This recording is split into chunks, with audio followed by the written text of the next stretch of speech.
Hello, dear students. Welcome to the lecture hosted by Zeta Institute of Science. I am Jitin Abraham. Dear children, in this video, we are going to cover the textbook numericals from your 11th standard.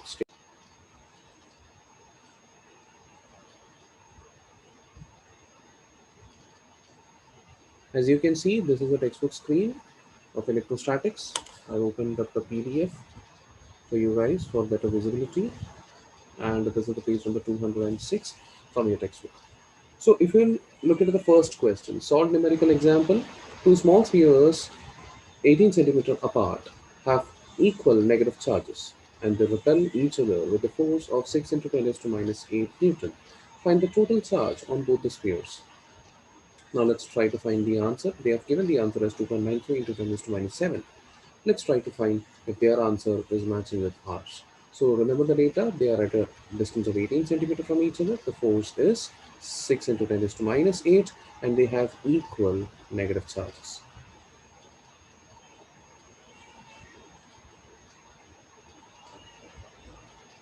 So here is the question number 1 from your textbook.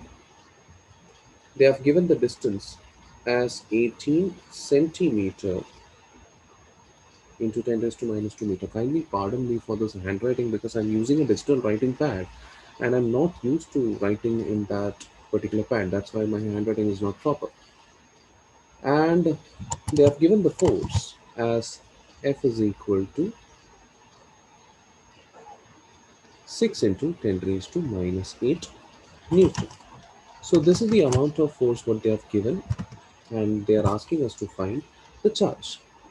First of all, force का formula देख लेते हैं. F का formula होता है force is equal to K Q1 Q2 upon R square. That will give you Q square upon R square. Okay. So the K's value is 9 into 10 raised to 9 multiplied by Q square upon R square. Okay.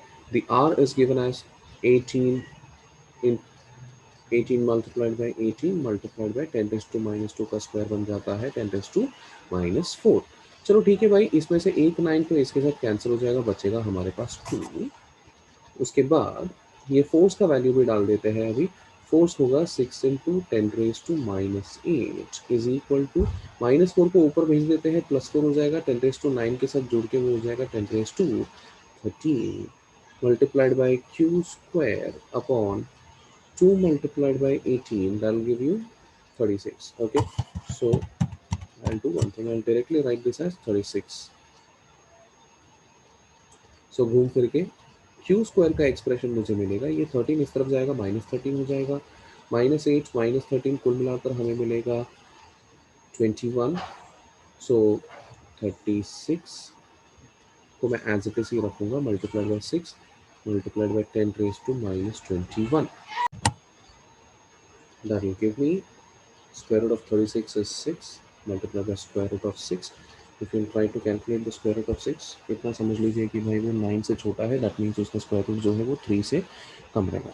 Okay, लेकिन square root of 6 करने के पहले ये 10 raise to minus 21 का भी square root लेना मुश्किल होता है. सो एक बात कंसिडर कर लीजिए, 6 के साथ साथ कौन है, 10 रेज़ टू माइनस 21 है. मैं एक काम करता हूँ, उसको तोड़ देता हूँ, 10 raise to minus 1 and 10 raise to minus 20 ऐसे तोड़ देता हूँ. अगर ऐसे मैं इसको तोड़ दूंगा, then what will happen?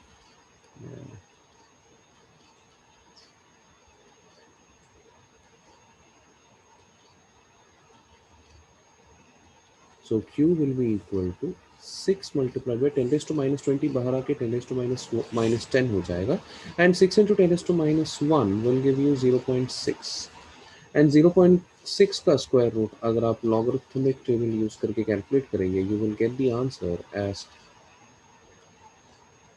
0.7746.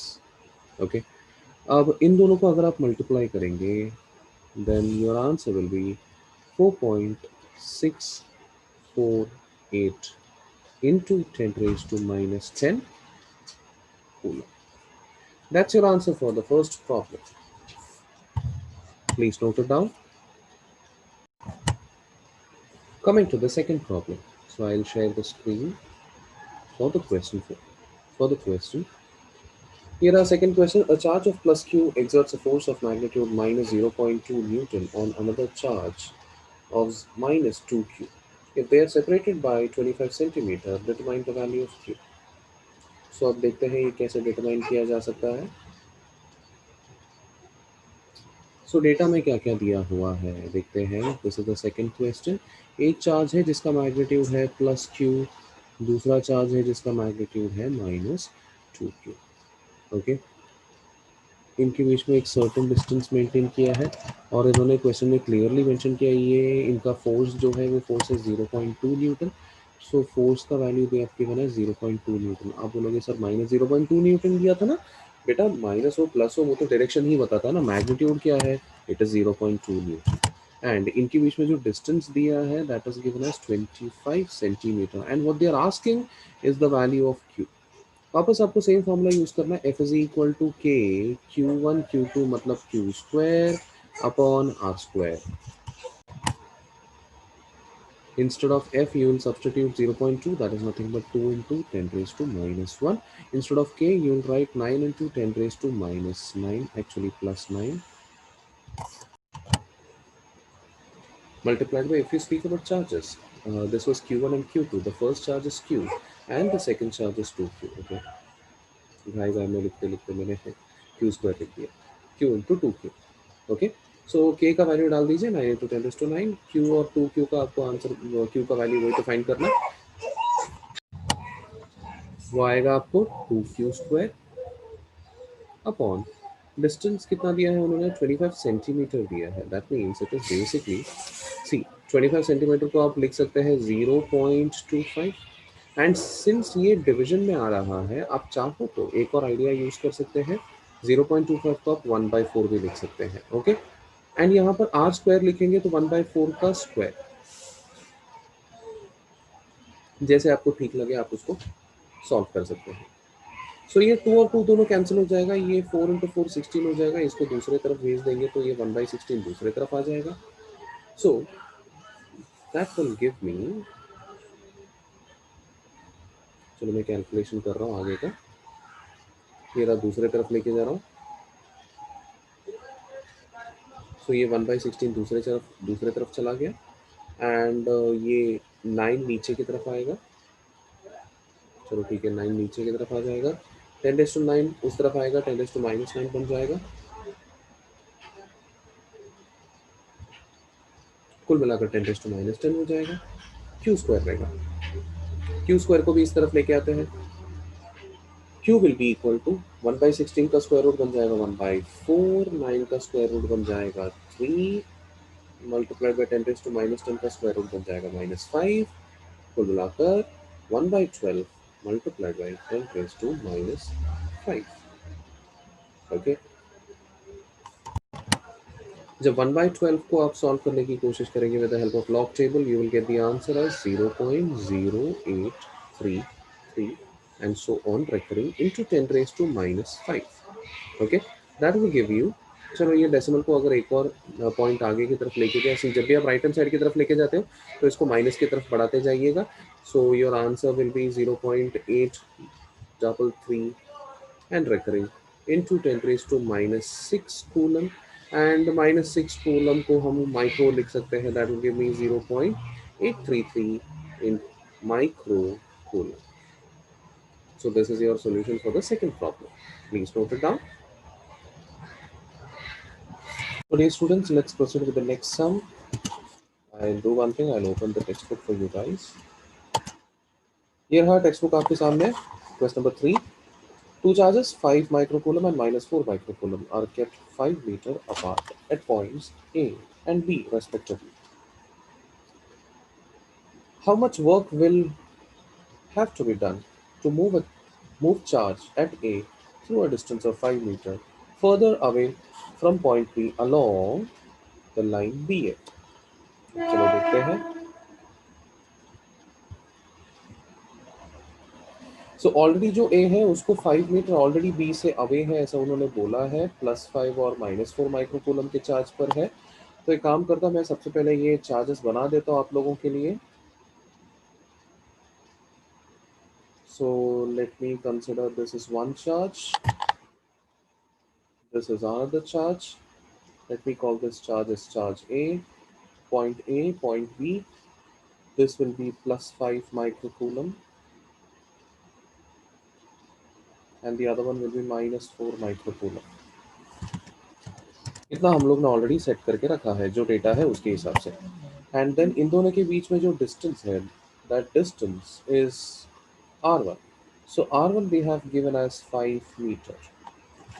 This is what they have given in the data.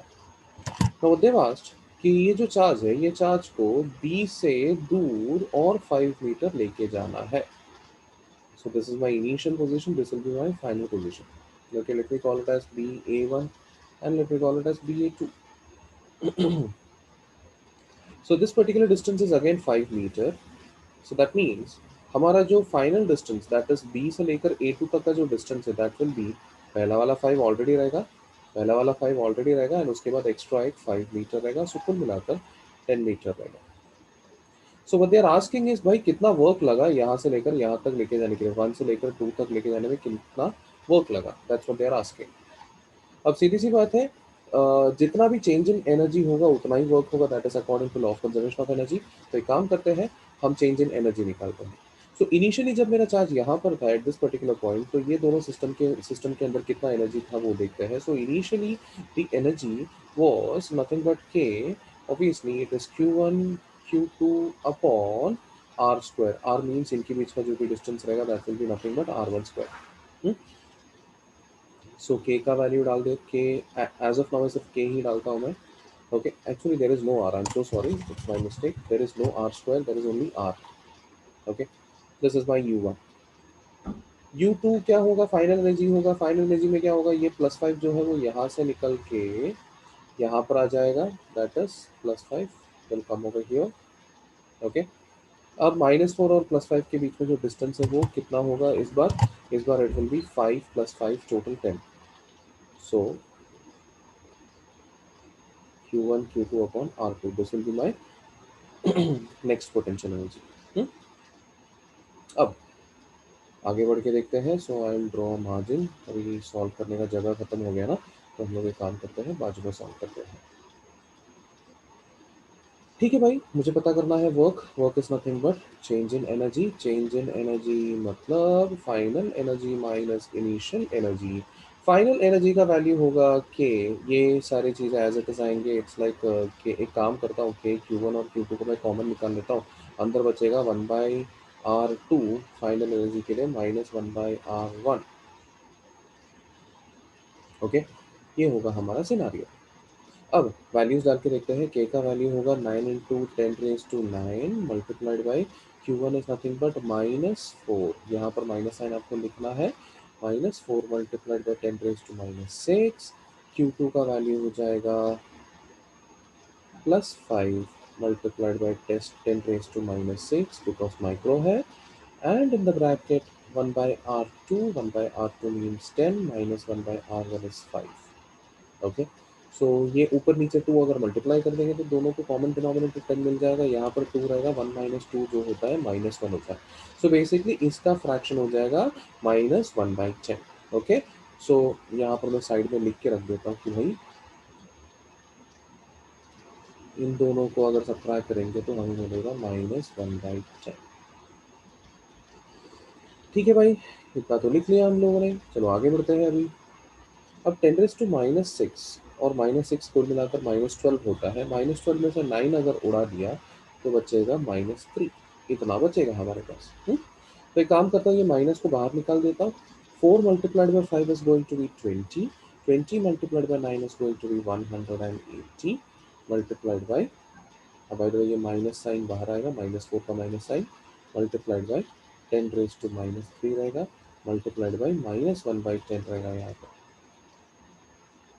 And this minus and minus gets cancelled with each other.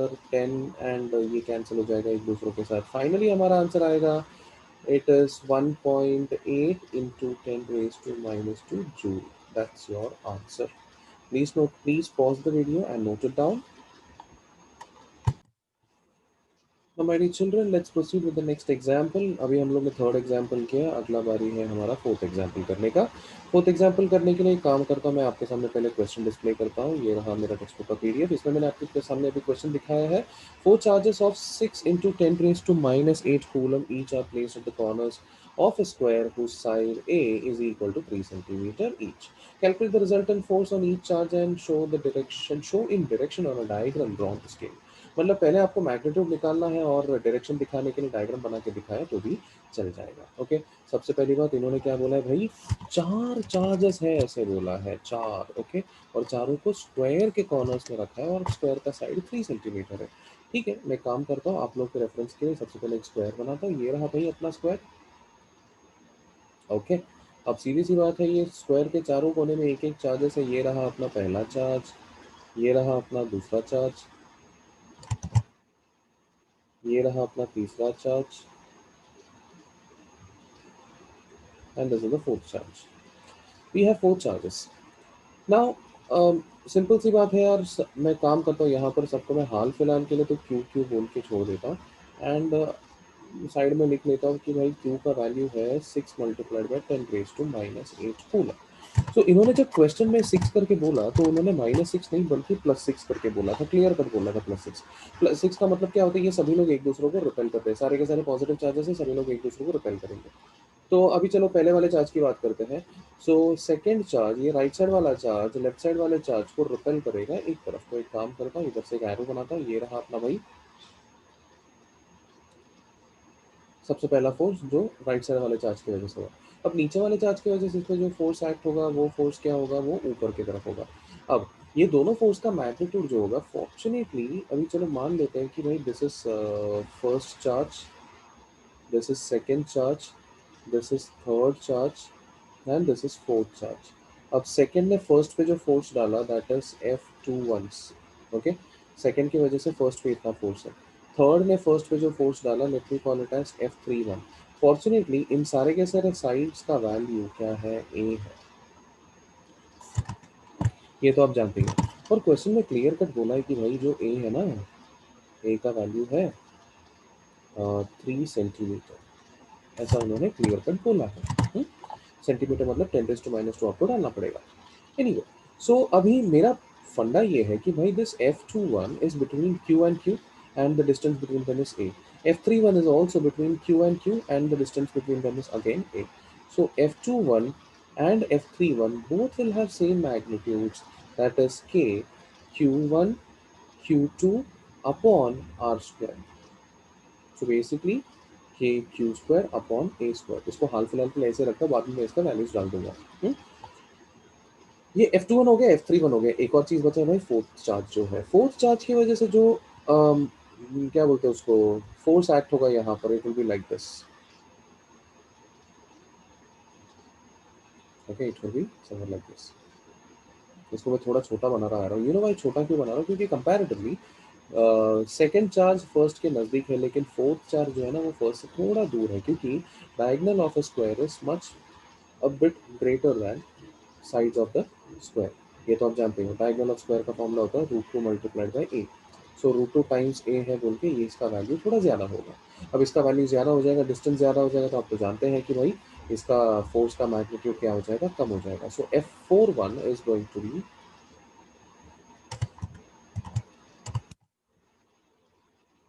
F41 is going to be again K Q square upon distance square. In this case the distance is √2 A। √2 A का square हो जाएगा, square कीजिए तो आपको मिल जाएगा 2A square. So it's like, ठीक है, मैं आपके लिए थोड़ा स्टेप्स सॉल्व कर देता हूँ। √2 A का होल स्क्वायर आप उसको लिखेंगे K Q square upon 2A square. ये होगा आपका √2 A का स्क्वायर। फेयर इनफ, आगे बढ़ते हैं अभी। सो हम लोग ने डेटा तो इकट्ठा करके ले लिया है, अब हमें फाइंड करना रिजल्टेंट क्या होगा। चलो ठीक है भाई, कोई दिक्कत नहीं, रिजल्टेंट निकालने की कोशिश करते हैं। सबसे पहले अभी देखो, तीन वेक्टर्स को बैठ के अभी यहाँ पर अगर हमें टोटल फोर्स पता करना तो इन तीनों को ऐड करना पड़ेगा। तीनों को बैठ के ऐड करते क्या होगा, थोड़ा दिक्कत जरूर होगा। तो मैं एक बात बोलता हूँ, फॉर्चुनेटली ये दोनों वेक्टर्स कौन सा F31 एंड F21, ये दोनों एक दूसरे से 90 डिग्री पर है, दोनों का मैग्नीट्यूड सेम है। तो सीधी सी बात है, दोनों का रिजल्टेंट एग्जैक्टली बीच में से आएगा करके हम लोग एक आइडिया लगा सकते हैं। सो एक एरो में बना रहा हूँ, ब्लू कलर का एरो, जिसको मैं बुलाऊंगा एफ, एक्चुअली FR23 करके बुलाऊंगा। FR23 मतलब it is resultant of 2 and 3, ऐसे बोलूंगा मैं। ओके, सो FR23 क्या है बेसिकली, वो हम लोग पहले फाइंड करते हैं। सो मैं काम करता हूँ, उसको भी उधर ब्लू इंक से लिखता हूँ ताकि आप लोगों को थोड़ा जल्दी आइडेंटिफाई हो जाए। डार्क ब्लू यूज करता हूँ। FR23 is basically F21 and F31 का नेट फोर्स, एंड इसका मैग्नीट्यूड अगर आपको निकालना होगा, FR23 is equal to square root of F21 square plus F31 square. Okay, so fortunately इन दोनों का मैग्नीट्यूड सेम है, तो इन दोनों को मैं लिखूंगा, मान लीजिए इसको मैंने f लिखा, जस्ट एग्जांपल के तौर पे बोल रहा हूँ, let me call it as f।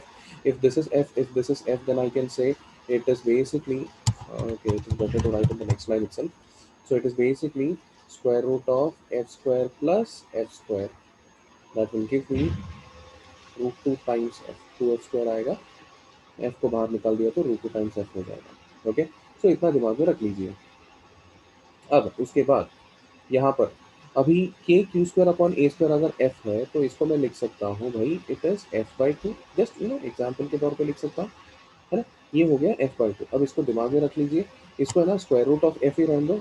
पूरा का पूरा सॉल्विंग नंबर्स वगैरह ना इनिशियली भी मैं इन जनरल स्टूडेंट्स को सजेस्ट करता हूँ कि भाई नंबर्स इनिशियली मत डालो, क्योंकि जैसे आप नंबर्स डाल देते हो ना, चीज़ें थोड़ा सा बड़ा हो जाता है, एंड बड़ा होने के बाद यार वो सॉल्व करने को थोड़ा कंटाल आ जाता है। सो मैं जनरली प्रेफर करता हूँ कि नंबर्स को लास्ट में डालना मैं प्रेफर करता हूँ, तो कैंसिलेशन वगैरह जितना हो सके कर देता हूँ। Okay, anyway, so this is FR23। अब ये FR23 जिस डायरेक्शन पे F41 भी उसी डायरेक्शन पे बेसिकली इन दोनों को ऐड कर दीजिए। मैंने क्या किया, दो फोर्सेस को ऐड करके एक रिजल्टेंट निकाला, उस रिजल्टेंट को तीसरे के साथ ऐड करके फाइनल रिजल्टेंट निकालने वाला।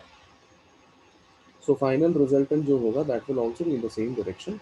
ओके, चलो let me call it as maybe F1। Okay, मतलब 1 का रिजल्टेंट है वो। सो F1 का resultant is nothing but F, actual में देखा जाएगा तो it is basically F21 vector addition with F31 which is added with F41। F21 और 31 का एडिशन है FR23 plus F41। Fortunately FR23 और F41 दोनों सेम डायरेक्शन में होने की वजह से I can simply add them, that is F1 will be equal to FR23 plus F41। Okay, so now I'm going to substitute the values. F1 is nothing but FR23 is how much? FR23 is root 2 times F, and F41 is F by 2. So it is root 2 times F plus F by 2। अब आएगा मजा, अब solve करना पड़ेगा with the help of numbers. तो F को common निकालता हूँ, so root 2 plus half, F का वैल्यू डाल देता हूँ। F is what, k q square upon a square। Instead of k I'll write 9 into 10 raised to 9। Instead of q they have given q as 6 into 10 raised to minus 8। So square करना है, 6 का square लिखूंगा मैं 36 into 10 raise to minus 8 का square हो जाएगा -16। Okay, upon a square, the value of a is 3 into 10 raise to -2, 3 का square हो जाएगा 9, 10 रेज टू -2 का स्क्वायर हो जाएगा -4। अब बेसिक कैंसिलेशन, इन दोनों को अगर कैंसिल कर देंगे तो यहाँ पर 10 रेज टू -12 आएगा, वो इसके साथ कटने के बाद -3 आएगा यहाँ पर। Okay, 9 and 9 gets cancelled with each other, and I will be having this particular value। चलो डायरेक्टली मैं वैल्यूज डेसिमल्स में ही लिख लेता हूँ। सो या फिर आपकी मर्जी है उसको कैसे लिखना है, वो टोटली आपकी मर्जी होती है। सो एक काम कर दो, अगर आपको एलसीएम निकालना है तो वैसे भी कर सकते हैं, 36 से कैंसिलेशन हो जाएगा। So 2√2 plus 1 upon 2 multiplied by 36 into 10 raise to -3। इन दोनों को अगर कैंसिल कर देंगे तो 18 बचेगा। 2 multiplied by root two is 1.4, 1.41 कैसे भी आप बोलो, उसका मल्टीप्लाइड बाई 2 कर देंगे तो 2.8 हो जाएगा, plus 1 multiplied by 18 into 10 raise to -3। कुल मिलाकर 3.8 इंटू 1018 इंटू 10⁻³ तो इन दोनों को मल्टीप्लाई करने का हमें आंसर मिलेगा कुछ 68.4, ओके, इंटू 10⁻³ ऑब्वियसली ये फोर्स है तो न्यूटन में आएगा। इसको हम इसी इन जनरल टीचर्स प्रेफर करते हैं डेसिमल को फर्स्ट डिजिट के बाद डालना, वो स्टैंडर्ड फॉर्म होता है, वैसे रखेंगे तो बेटर होता है हमेशा। सो this is your final answer, ये आपका मैग्नीट्यूड हो जाता है। एंड देन फाइनली उन्होंने क्या बोला था, डायरेक्शन भी बना के दिखाओ। अब सीधी सी बात है यार, इस पर्टिकुलर चार्ज पे अगर डायरेक्शन इस तरफ है तो इस पर्टिकुलर चार्ज पे बाकी सेम सिनारियो इसके साथ जब अप्लाई होगा तो इस पे डायरेक्शन इस तरफ रहेगा, एंड इस पर्टिकुलर चार्ज में डायरेक्शन इस तरफ रहेगा, इस पर्टिकुलर चार्ज में डायरेक्शन इस तरफ रहेगा। उनका सवाल ये था कि भाई चारों चार्ज पर कितना फोर्स एक्सपीरियंस होता है। Since all the charges are having same magnitude, ये सिमेट्रिकल कंडीशंस की वजह से पहले चार्ज पे जितना फोर्स एक्सपीरियंस होता है सारे के सारे चार्जेस में भी उतना ही फोर्स एक्सपीरियंस होगा। Please note it down my dear children. Okay dear children, fourth problem होने के बाद we will be proceeding for the fifth problem. So let me write down number 5। चलो मैं आप लोगों को क्वेश्चन दिखाता हूँ। Here is the fifth question. The electric field in a region is given by E is equal to 5 kN upon cc. Basically, Newton per coulomb is the unit of electric field.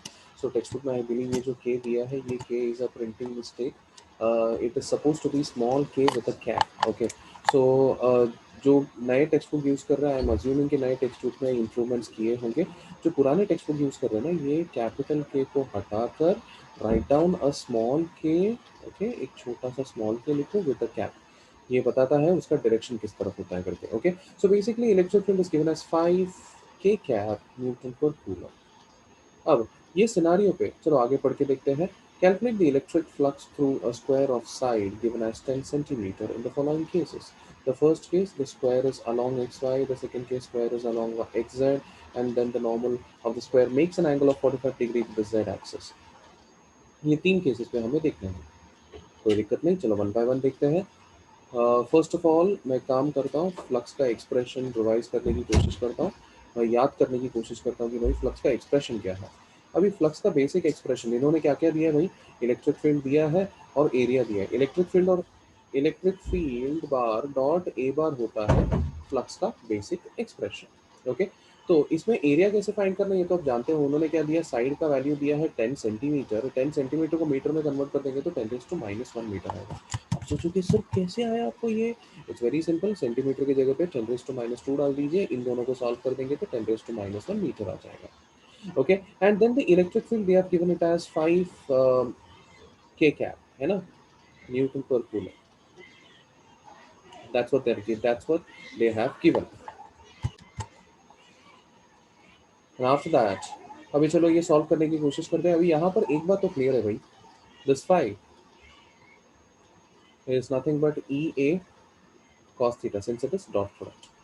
So theta किसके बीच में होना चाहिए, area vector and electric field vector. सबसे पहली बात एक बात जान लो, अभी ये जो स्क्वायर की बात कर रहे थे ना, जस्ट रैंडमली अगर मैं बोलूँ स्क्वायर अगर ऐसे रखा, ओके, मतलब यहाँ पर मैं मान रहा हूँ कि भाई this is X, this is Y, and this is Z. Okay, so इन्होंने यहाँ पर जो रखा है this is X Z plane पे अगर रखा है, सो इसका जो एरियल वेक्टर होगा ये हमेशा एरिया के सेंटर से, एरिया से परपेंडिकुलर होता है ए बार का डायरेक्शन। जस्ट आपको मैं आपके नॉलेज के लिए बता रहा हूँ। So every time it is like that. And electric field depend करता है कहाँ पर जाए कैसे जाए, वो इलेक्ट्रिक फील्ड के ऊपर डिपेंड करता है। चलो कोई नहीं, अभी मैं काम करता हूँ, सबसे पहले आपको तीनों कंडीशन एक एक करके एनालाइज करके बता देता हूँ। इतना समझ लीजिए कि भाई थीटा जो है ना, ई और ए के, E vector and A vector के बीच का एंगल है। सो ठीक है, सबसे पहला कंडीशन क्या देख लेते हैं। I will open the text book in front of you guys one more time. ये रहा मेरा टेक्स्ट बुक। सबसे पहला कंडीशन कि भाई जो स्क्वायर है ना, it is along x y plane. तो उस केस में क्या आएगा आंसर, देखते हैं।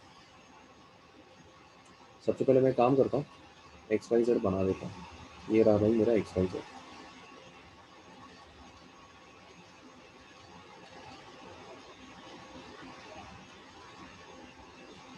x, y, and z. So in the first case they have said that कि भाई स्क्वायर है वो x and y प्लेन पे है. So that means आपका जो स्क्वायर है ना वो ऐसा होगा कुछ इस तरह. सो इन दिस केस जो इलेक्ट्रिक फील्ड होती है वो एरिया किस तरफ से पास होती है, चलो वो देखते हैं. एरिया का डायरेक्शन जो है वो z के तरफ होगा, ये चीज़ ध्यान में रखना. So this area is along z. चलो आपके सिंप्लीफिकेशन के लिए मैं ना उसको पैरेलली बनाता हूँ एक दूसरों के साथ. सो this is the direction of area, area vector. अब इलेक्ट्रिक फील्ड किस तरफ है करके बोला है. क्वेश्चन में स्टार्टिंग में वो के कैप के साथ उन्होंने डिनोट किया था इलेक्ट्रिक फील्ड. के कैप मतलब जेड एक्सिस की तरफ, which means electric field is also in the same direction. This is electric field, and which means इनके बीच में जो एंगल है वो angle is going to be zero. That means हमारा जो फ्लक्स है वो फ्लक्स का वैल्यू हो जाएगा ई ए कॉस जीरो. ओके, अभी बस वैल्यू डाल दीजिए. ई का वैल्यू उन्होंने बोला 5, ए का value A is basically side square and side का वैल्यू है 10⁻⁻1. Okay, so it is 5 into 10⁻⁻1 का स्क्वायर हो जाता है 10⁻², and that's the answer for the flux. Okay, and the flux का यूनिट होगा voltmeter.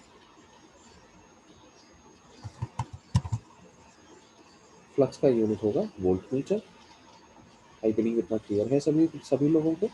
This is the answer for the first question. Okay, अभी आप लोग एक्चुअली सोचोगे सर फ्लक्स का यूनिट वोल्टमीटर है करके आपको कैसे पता चला. बेटा बहुत ही सिंपल है. चलो मैं आपको सिंपल सा एक फंडा बता देता हूँ. सी वी आर अवेयर कि भाई फ्लक्स का फॉर्मूला क्या है, electric field multiplied by area. Electric field के दो यूनिट्स होते हैं, एक होता है न्यूटन पर कूलम, दूसरा होता है वोल्ट पर मीटर. तो इलेक्ट्रिक फील्ड में वोल्ट पर मीटर डाल दीजिए, एरिया पे मीटर स्क्वायर डाल दीजिए, इन दोनों को अगर कैंसिल कर देंगे तो फ्लक्स का यूनिट क्या हो जाएगा, वोल्ट मीटर हो जाएगा. बात खत्म है कि नहीं. चलो एनीवे आगे बढ़ता हूँ. सेकेंड पॉइंट पे उन्होंने क्या दिया देखते हैं. The square is along x Z plane. Actually x Z plane देख के आप लॉजिक समझ जाना चाहिए कि भाई देखो, अब एक्स जेड प्लेन पे अभी ऑब्जर्वेशन एक एक बार सिंपल सा ऑब्जर्वेशन करो. जब एक्स वाई प्लेन पे था हमारा स्क्वायर तो एरिया का वेक्टर आया जेड पे. तो सिंपल सा फंडा है कि भाई एक्स जेड प्लेन पे अगर स्क्वायर आएगा तो एरिया का वेक्टर आएगा वाई के अलावा. ओके, सो ये चीज़ आप समझ लेना. सो सेकंड केस में अगर आप एक्सेस बना भी रहे हो ना तो इतना डिटेल में बैठ के सॉल्व करने की जरूरत नहीं है. सिंपल सा लॉजिक आपको लगाना है और कुछ है नहीं उसमें, कुछ रॉकेट साइंस है नहीं उसमें. तो सिंपल सा फंडा यार, अगर square if this is x y and z. Okay, तो एक्स जेड प्लेन पे अगर आपका स्क्वायर है तो सिंपल सा फंडा उसका जो एरिया है, area is coming along y. Okay, and electric field तो उन्होंने पहले से बताया था कि भाई वो अलोंग जेड है करके. एंड वाई और जेड के बीच में एंगल कितना होता है, 90 होता है. सो इनडायरेक्टली उन्होंने बताया कि थीटा जो होती है वो 90 होती है इन दिस केस. एंड आप तो जानते हो कि कॉस 90 कितना होता है. अब यहाँ पर हमारे लिए तो कॉस सबसे ज़्यादा इंपॉर्टेंट होता है. तो आप देखेंगे तो flux in the second case is basically E A cos 90, and cos 90 zero होने की वजह से your answer is going to be zero in the second case. I believe I am clear this much. चलो देखते हैं अभी third case की तरफ. Again I open the textbook for you guys. Here is the textbook. Here is the third case. The normal of the square makes an angle of 45 degree with the z axis. So इस बार उन्होंने clear cut बता दिया कि भाई z axis के साथ 45 degree का angle बना रही है मेरा स्क्वायर का नॉर्मल. चलो देखते हैं. वापस मैं एक्स वाई जेड एक्सिस बना रहा हूँ आप लोगों के लिए. Here is my ex axis.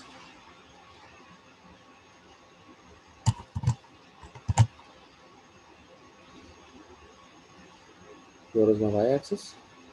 Here is my z axis. X, y, and z. This is the third point. So with the z axis, it says कि z axis के साथ 45 डिग्री का एंगल बना रहा है मेरा एरियल वेक्टर. मतलब normal to the area मतलब एरियल वेक्टर ही होता है ना. नॉर्मल टू द एरिया मतलब क्या होता है, एरिया जो है उससे परपेंडिकुलर निकलना या फिर एरिया जो है ना उससे परपेंडिकुलर निकलना. दैट मींस एरियल वेक्टर की ही बात कर रहे हैं. सो दे हैव क्लियरली मेंशन कि भाई 45 डिग्री का एंगल है. एंड आप तो जानते हो कि जेड एक्सिस की तरफ ही हमारा इलेक्ट्रिक फील्ड भी है. सो इन्होंने इस बार क्लियरली बता दिया इलेक्ट्रिक फील्ड और एरिया के बीच में एंगल 45 है करके. पहले कैसा था, इनडायरेक्टली बता रहे थे, इस बार डायरेक्टली बता रहे हैं. सो इस बार क्या है, कॉस 45 डाल देने का. सो ई का वैल्यू कितना है भाई 5, ए का वैल्यू 10⁻², जैसे हम लोग ने कैलकुलेट किया, and cos 45 is basically 1/√2, and इसको अगर सॉल्व करेंगे हम लोग, सो 5 इंटू 1/√2 इज 0.707। ये वैल्यूज दिमाग में रख लीजिए, ये वैल्यूज बहुत इंपॉर्टेंट होते हैं। ओके, सो इन दोनों को अगर मल्टीप्लाई करेंगे, 7 का मल्टीप्लीकेशन हो जाता है 35, और दूसरे तरफ भी 35 हो जाता है। सो this is your final answer, volt meter. यहाँ पर भी वोल्ट मीटर करके लगा देंगे हम लोग। सो ये हो गया आपका solution for the fifth question. Please pause the video and note it down. Hello dear students, let's now proceed with the next sum. Okay, I'll share the screen with you guys. Give me a moment.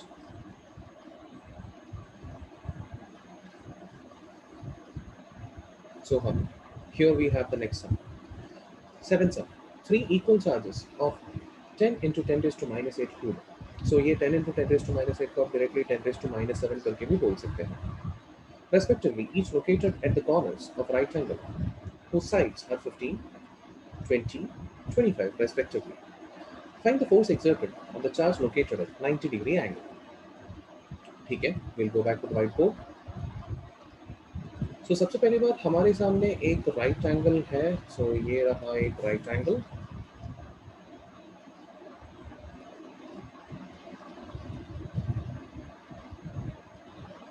ये रहा एक right angle. So the values they have given this as 15 centimeter. Don't forget it is all centimeter. 20 centimeter, 25 centimeter. इसमें कुछ confuse होने की कोई जरूरत नहीं है. सीधी सी बात है, राइट एंगल अगर के उन्होंने बोला है मतलब एक एंगल तो 90 डिग्री पक्का होगा. एंड आप तो जानते हो कि राइट एंगल ट्रायंगल में हाइपोटेनस सबसे बड़ा होता है. तो तीन वैल्यूज दिए हैं जिसमें से सबसे बड़ा वैल्यू आपको हाइपोटेनस का रखना है. अभी रैंडमली मैं काम करता हूँ, इसको ए बी सी करके नाम दे देता हूँ, A B and C. And at all three vertices we have one charge each, and fortunately the magnitude of all the charges are same. And उन्होंने पूछा है कि भाई ये पर्टिकुलर जहाँ पर 90 डिग्री है, जो चार्ज 90 डिग्री पर है, वहाँ पर कितना फोर्स एक्सर्टेड है, ये उनका सवाल है. So let's try to find it out. अब सीधी सी बात है कि भाई जस्ट क्या, because of this particular charge यहाँ पर फोर्स रिपल्शन फोर्स एक्सपीरियंस होती है. Because of this particular charge यहाँ पर क्या होगा, दूसरी तरफ भी रिपल्शन फोर्स ही एक्सपीरियंस होती है. सो दोनों तरफ रिपल्शन फोर्स एक्सपीरियंस होती है. सो एक एक को एक एक नाम दे देते हैं. First of all this particular force ये C से आ रही है, therefore I'll call it as FCB. C से B पे आ रही है, ये A से B पे आ रही है, so I'll call it as FAB. Okay, अब सीधी सी बात है, इन दोनों का एक रिजल्टेंट यहाँ पर बीच में से निकलना चाहिए आइडियली स्पीकिंग. ये रिजल्टेंट जो भी निकलेगा दैट विल बी F. अब पहले ठीक है भाई, पहले हम एक काम करते हैं, FAB कितना है, FCB कितना है, ये फाइंड करते हैं, देन वील फाइंड F. अब FAB force is nothing but K Q1 Q2. In this case both of them have same magnitude, तो इसमें मैं Q square लिखता हूँ अपॉन डिस्टेंस स्क्वायर. यहाँ पर इनके बीच का जो डिस्टेंस है दैट इज AB का स्क्वायर. ओके, सो K का वैल्यू डाल देंगे हम लोग 9 into 10 raised to 9. या फिर आई विल सजेस्ट कि भाई इनिशियली हम वैल्यूज वगैरह डाल के खाली तो कॉम्प्लिकेशंस की तरफ बढ़ने के पहले हाल फिलहाल इसको मैं ऐसे ही रहने देता हूँ. ओके, बाद में डालता हूँ. अभी दूसरा फोर्स जो है that is FCB. Okay, FCB जो है इन, ठीक है बच्चे लोग, हम यहाँ पर सब्स्टिट्यूट करते हैं. सब्स्टिट्यूट अगर करेंगे FAB का वैल्यू ये पूरा का पूरा डाल देता हूँ मैं यहाँ पर, एंड उसको स्क्वायर भी करना है, भूलना मत. Okay, so what I will do, एक काम करता हूँ, ये दोनों के पास K Q स्क्वायर है आपके पास, राइट. तो एक काम करता हूँ, K Q स्क्वायर को बाहर निकाल देता हूँ. सो K Q स्क्वायर को अगर बाहर निकालूंगा, आप बोलोगे सर K Q स्क्वायर को बाहर निकालो तो स्क्वायर रूट की वजह से स्क्वायर रूट नहीं होगा. नहीं बेटा, देखो एक्चुअली K Q स्क्वायर को जब आप पहले अंदर रहने देंगे, ठीक है, मैं आपको 1 by 1 सॉल्व करके दिखाता हूँ. So this is K Q square upon AB square. Okay, का स्क्वायर, ये पूरे टर्म का स्क्वायर, प्लस FCB के लिए again you will write K Q square upon BC का स्क्वायर बट उसका whole square. So what you will do now, ये पूरा का पूरा स्क्वायर रूट के अंदर है. So what happens now, K हो जाएगा K स्क्वायर, Q स्क्वायर हो जाएगा Q रेज़ टू 4. लेकिन ये दोनों जब बाहर की तरफ आएगा स्क्वायर रूट की वजह से, ये जो आपने एक्स्ट्रा स्क्वायर किया था वो स्क्वायर निकल जाएगा. ये बाहर सिर्फ बचेगा हमारे पास K Q स्क्वायर. सो K Q स्क्वायर बाहर की तरफ आ जाएगा. ठीक है, अब अंदर की तरफ क्या बचेगा देखते हैं. ये AB का स्क्वायर हो जाएगा, तो basically it will become 1 by AB raise to 4 plus यहाँ पर बचेगा 1 by B C raise to 4। Okay, अब सॉल्व करने की कोशिश। The value for k is nothing but 9 into 10 raised to 9 multiplied by value for q. Q का value उन्होंने दिया है 10 raised to, if you remember, the value for charge they have given it as 10 multiplied by 10 raised to minus 8 coulomb. I can rewrite it as 10 multiplied by minus 7 coulomb. So I'll do one thing, q की जगह पे 10 raised to minus 7 डाल दूंगा, 10 raised to minus 7 का square हो जाएगा 10 raised to minus 14 square root.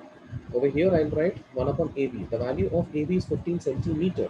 So 15 raised to 4. In fact, ठीक है, सेंटीमीटर को मीटर भी कन्वर्ट करना है हमें. So 15 multiplied by 10 raised to minus 2 raised to 4 plus 1 by 20 multiplied by 10 raised to minus 2 raised to 4. अब इसमें भी कॉमन आपको दिखाई दे रहा है, ठीक है भाई, कॉमन निकाल लीजिए, कोई दिक्कत नहीं है। आप जब कॉमन निकालेंगे तो यहाँ पर पहले इन दोनों को जोड़ देता हूँ मैं, 9 multiplied by 10 raise to 9 minus 14 gives you minus 5। Okay, अब यहाँ से क्या क्या कॉमन निकालेंगे, 10 रेज टू 2 रेज टू 4 को बाहर अगर निकालेंगे दोनों तरफ से निकालेंगे तो ये रेज टू 4 स्क्वायर रूट की वजह से कट जाएगा, 4 कट के यहाँ पर 2 बचेगा। So over here outside we will be getting 10 raise to minus 2 raise to जो 4 था स्क्वायर रूट की वजह से बन जाएगा 2। सिमिलरली 15 में से और 20 में से हम कॉमन निकाल सकते हैं 5। अगर हम 5 कॉमन निकालेंगे, 5 नहीं एक्चुअली 5 रेज टू 4 कॉमन निकालेंगे, 5 रेज टू 4 अगर बाहर आ जाएगा तो स्क्वायर रूट की वजह से वो बन जाएगा 5 raise to 2 multiplied by square root के अंदर क्या क्या बचेगा, 1 बाई यहाँ पर बचेगा 3 raise to 4 plus over here I be left with 4 raised to 4. Okay, now we'll have to solve this further. I'll make a small space over here in order to solve.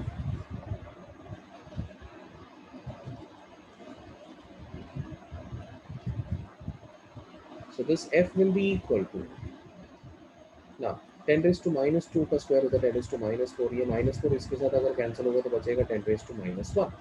Okay, हमारे पास बचेगा 9 upon 25। Okay, 9 upon 25 multiplied by 10 raised to minus 1 multiplied by square root of, now 3 का square is 9 and 9 का square will be 81, so 3 raised to 4 will be 81, so this will be 1 by 81 plus यहाँ पर बचेगा आपके पास 4 का square is 16 and 16 का square will be 256, 1 by 256। इन दोनों को आप क्रॉस मल्टीप्लाई करेंगे एंड देन ऐड करेंगे।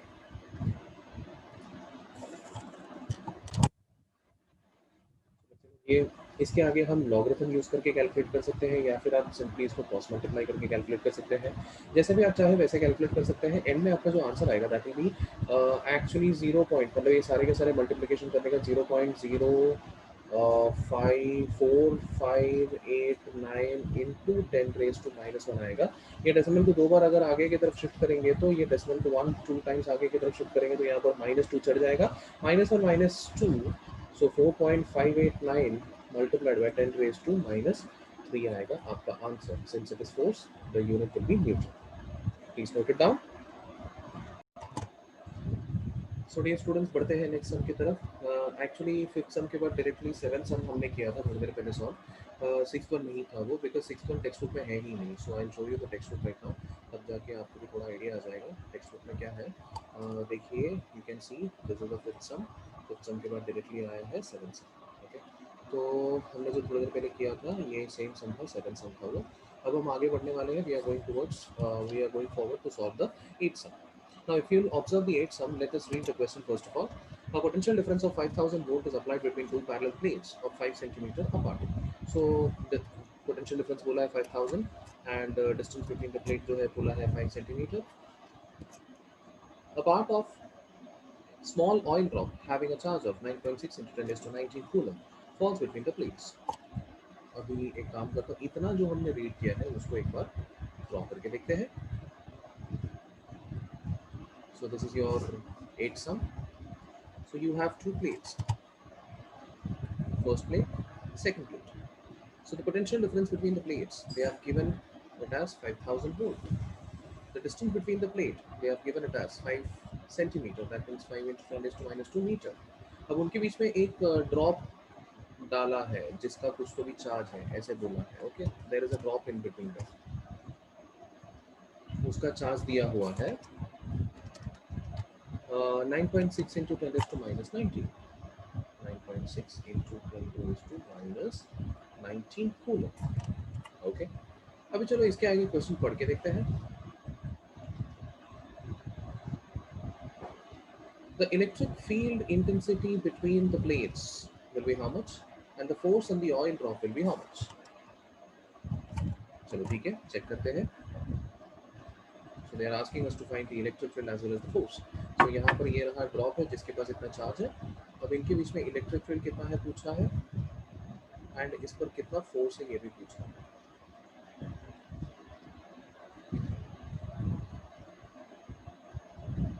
So electric field का expression तो it's very simple. It's basically potential difference per unit distance. Potential difference is nothing but 5000 upon distance is 5 into 10⁻⁻²। 5 cancel हो जाएगा, ऊपर 10⁻3, नीचे का 10⁻⁻2 कंबाइन होके 10⁻5, 10⁻5 न्यूटन पर कूलम बोलो या वोल्ट पर मीटर बोलो, it's one and the same. So this is your first answer. Second one उन्होंने क्या पूछा है, फोर्स। फोर्स बेसिकली क्या हो जाएगा, Q multiplied by electric field. So you know the charge's value is 9.6 into 10⁻⁻19 multiplied by electric field. They have given it as 10⁻5. When you combine them, you will be getting the answer as 9.6 into 10⁻⁻14. Force है तो SI unit हो जाएगा Newton. And that's your answer. Please pause the video and note it down. Going forward for the last sum of this particular chapter, चलो text book open करता हूँ आप लोगों के लिए।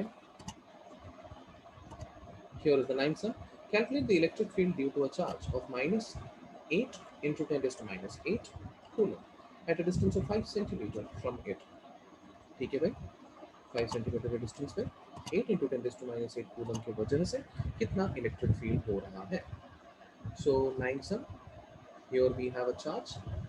This is the point.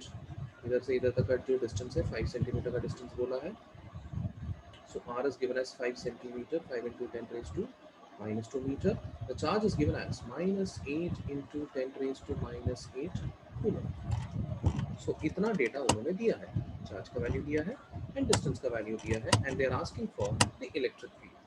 अब electric field due to this particular charge रहेगा तो electric field due to source charge है तो सोर्स चार्ज वाला एक्सप्रेशन लेना है। जैसे कि आप जानते हो इलेक्ट्रिक फील्ड के दो एक्सप्रेशन है, एक है फोर्स अपॉन टेस्ट चार्ज और दूसरा है K Q into source charge, Q source charge upon are square. तो ये फोर्स अपॉन टेस्ट चार्ज हमारे काम का नहीं है इस बार, बिकॉज ये जो दिया है ये सोर्स चार्ज दिया है। So the second formula is of some use for us. So E will be equal to K की जगह पे वैल्यू डाल दीजिए 9 into 10⁻⁹ multiplied by, instead of QS मैं डाल दूंगा भाई 8 इंटू 10⁻⁻8। आप बोलोगे सर -8 है ना, अरे इट डजंट मैटर, क्योंकि देखो ये negative sign basically negative charge है। नेगेटिव चार्ज की वजह से इलेक्ट्रिक फील्ड जो है ना वो टूवर्ड्स रहेगा, अट्रैक्शन मोड में रहेगा। सो आपने अगर डायरेक्शन बता दिया तो मैग्नीट्यूड बताते हो माइनस साइन डालने की जरूरत नहीं है। If you are mentioning the direction, so minus sign डालने की जरूरत नहीं है। आर की जगह पे आप लिखेंगे 5 इंटू आर स्क्वायर है तो 5 का स्क्वायर हो जाएगा 25 मल्टीप्लाइड बाय 10⁻⁻2 है, -2 का स्क्वायर हो जाएगा 10⁻⁻4। I'll do some cancellations. यहाँ पर 10⁻⁻4 बचेगा, इसके साथ कटेगा, कुल मिलाकर 10⁻5 बचेगा। अब इन दोनों का कैलकुलेशन कैसे करेंगे हम लोग, सिंपल सा फंडा। I'll do one thing, 10⁻5 इधर बच रहा, तो इस पे एक काम करता हूँ, इसको तोड़ के मैं 10⁻2 ठीक है नेक्स्ट लाइन में लिखता हूँ। सो पहले मैं काम करता हूँ 9 इंटू 8 कर देता हूँ, 9 ठीक है 9 मल्टीप्लाइड बाई डायरेक्टली लिख लेता हूँ, it is nothing but 72 multiplied by 10⁻5 में से 100 तोड़ देता हूँ, बचेगा 10⁻3 ओके अपॉन 25। ये दोनों को कैंसिल कर देंगे तो 4 आ जाएगा। 72 मल्टीप्लाइड बाई 4 कितना होता है, सिंपल सा फंडा, 72 multiplied by 4 it is nothing but 284। So my answer will be 284, sorry my mistake, 288 multiplied by 10⁻3। Standard format होता है, फर्स्ट डिजिट के बाद डेसिमल डालें।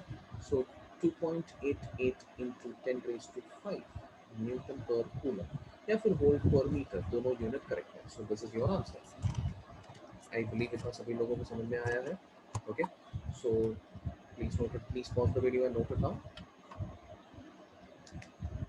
So yes, my dear children, I believe this video was very much fruitful for you guys. So मैंने basically क्या किया, जो unsolved examples है आपके टेक्स्ट बुक में, वो examples के solutions मैंने आप लोगों को provide किए हैं. So since मेरे पास जो PDF है, ये PDF first edition Maharashtra state syllabus की तरफ से जो first edition of text book निकला था उसका PDF है. सो देयर आर पॉसिबिलिटीज की छोटे मोटे एरर्स हो सकते हैं टेक्स्ट बुक में. तो ये एरर्स आप लोग बिल्कुल टेंशन मत लीजिए. कभी कभार हो जाता है टेक्स्ट बुक, यानी कोई भी बुक में कभी कभार छोटे मोटे कैलकुलेशन एरर्स या टाइपिंग एरर्स छोटे मोटे हो ही जाते हैं. सो उस चीज़ को आप बिल्कुल भी टेंशन मत लीजिए, उसको आप बिंदास इग्नोर करके आगे बढ़ सकते हैं. ओके, सो ये वीडियो के लिए इतना ही काफ़ी हो जाएगा. मैं आऊँगा और वीडियोज़ के साथ. Till then take care, bye bye.